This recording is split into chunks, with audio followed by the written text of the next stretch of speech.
You know, most people don't know this, and to be honest, neither did I for a while. But Kirby's first game was on none other than the original Game Boy. And he was freaking white. Can you imagine a dystopian world where he would have stayed like this? But the point is, looking for a game to review because I was struggling with ideas for the channel, and still am, don't get me wrong. I decided to check this game out because I never really played it.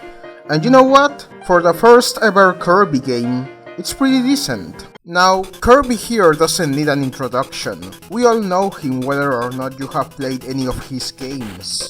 A round creature who swallows various things with a simple design that pretty much anyone can draw, and created by Masahiro Sakurai, who also created Super Smash Bros.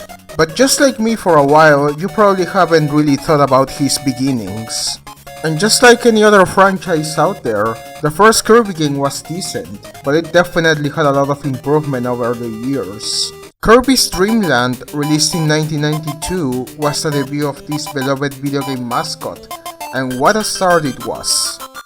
We, of course, play as Kirby, and our main ability is swallowing and then spitting out various things in the game, such as enemies, objects, and fruits. And unlike later games, we do not copy the ability of the enemies we swallow just yet, but that will of course become one of the most well-known characteristics of Kirby over the time. Either way, this game is arguably the easiest Kirby game. It took me less than an hour to beat it, surprisingly. And the goal is also pretty simple, just get to the end and beat the King DDD. Although I gotta admit, I did struggle a little bit with DDD, and he was the final boss anyway, so it's understandable. This game is a side-scrolling platformer in which we go around, swallow things, float, and beat bosses. This game counts with 5 levels, with each level containing a boss at the end, and before the final fight against DDD, we need to fight them all again.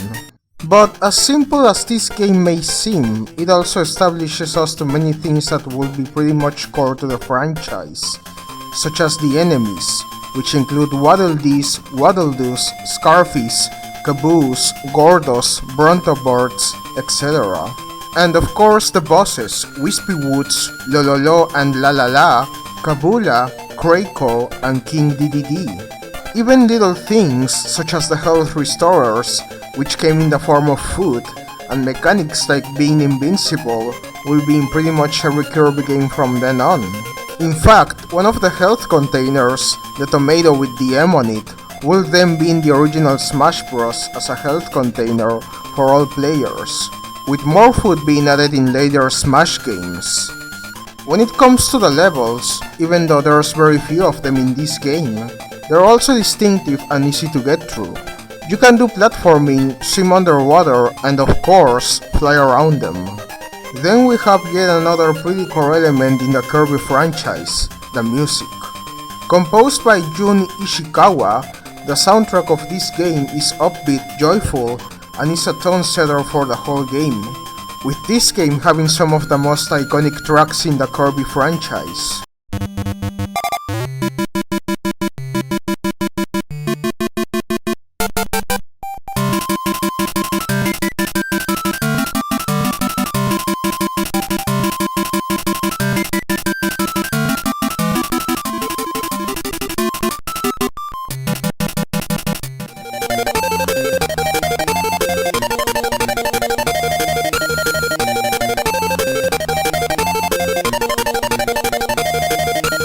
After defeating DDD and thus beating the game, you have the option to replay it as an extra game, which is a mode that adds more difficulty, with the number of enemies increasing and the difficulty of the bosses being higher.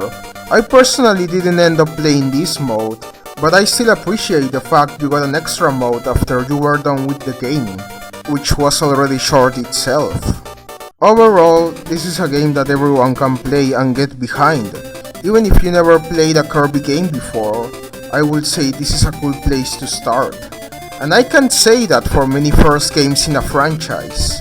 For example, if I had to recommend you a Crash Bandicoot game to start with, I will no doubt say 2 or 3. But the first one is just way too brutal for anyone that wants a fresh breath of air as a first impression. Now, will I call this the best Kirby game? Absolutely not. That title most likely will go to Forgotten Land. But as for a favorite game, I will go with Crystal Shards. Regardless of that though, I still thought this was a solid start for an iconic franchise and, once again, a game that anyone can play and finish in very little time.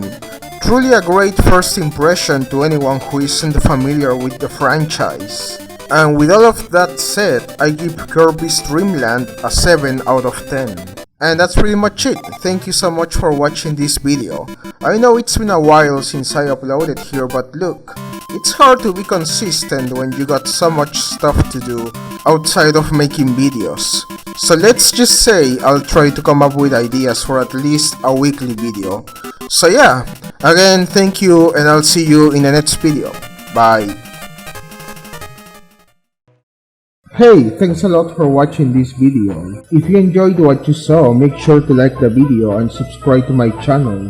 This motivates me to continue doing this type of content. Believe me, it does take effort, so support is greatly appreciated. I also stream on my Twitch channel, usually on the weekends. But I will tend to stream after a new video is up as well.